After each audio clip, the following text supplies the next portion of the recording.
Hi అండి, welcome back to my channel Kavitha Srinivas. ఈరోజు recipe వచ్చి కాలీఫ్లవర్ కర్రీ అండి. చాలా టేస్టీగా ఉంటుంది.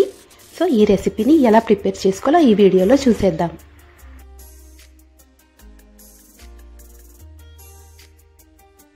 ముందుగా కాలీఫ్లవర్ని బాయిల్ చేసేసుకుందామండి. 1 టీ స్పూన్ ఉప్పు, అలాగే ఒక ½ టీ స్పూన్ పసుపు వేసి ఇలా కాసేపు బాయిల్ చేసి పక్కన పెట్టేసుకోవాలి అండి.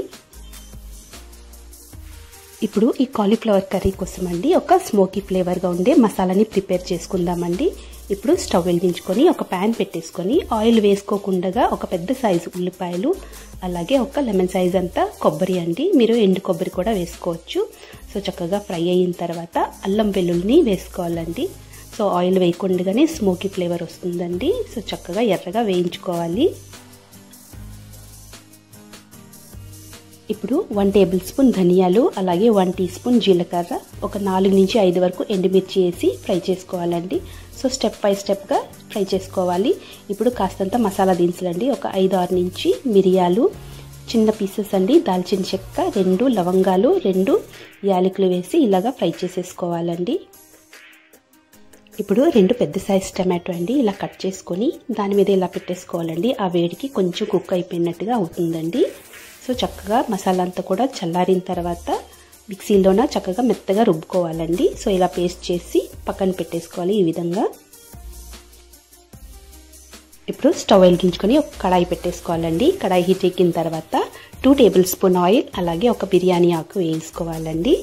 సో ఒక పెద్ద సైజు ఉల్లిపాయ స్లైస్గా కట్ చేసుకొని ఒక 4 నుంచి 5 వరకు పచ్చిమిర్చి, కరివేపాకు వేసి చక్కగా ఎర్రగా వేయించుకోవాలండి. ఆనియన్స్ వేగిన తర్వాత ఒక ½ టీ స్పూన్ పసుపు, అలాగే 1 టేబుల్ స్పూన్ కారం పొడి వేసుకోవాలండి. సో ఒకసారి కలిపేసుకోవాలి బాగా.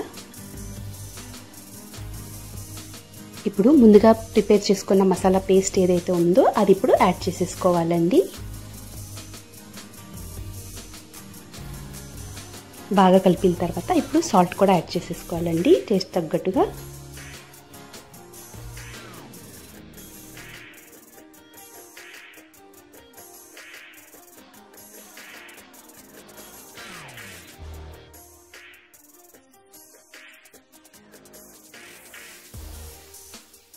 ఇప్పుడు కాలీఫ్లవర్ కూడా యాడ్ చేసేసుకొని ఒకసారి బాగా కలిపేసుకోవాలి.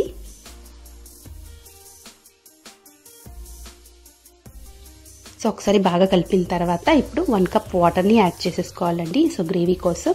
సో నేనైతే 1 కప్ వాటర్ని యాడ్ చేశాను. ఇంకాస్త వేసుకోవాలంటే ఇంకొక ½ కప్ వాటర్ వేసుకోవచ్చండి. సో ఇలాగా 30 మినిట్స్ వరకు లో ఫ్లేమ్లోనే కుక్ చేసుకోవాలండి. చక్కగా కర్రీ అండి రెడీ అయిపోతుంది. చాలా టేస్టీగా ఉంటుంది. సో ఈ రెసిపీని తప్పకుండా ట్రై చేయండి.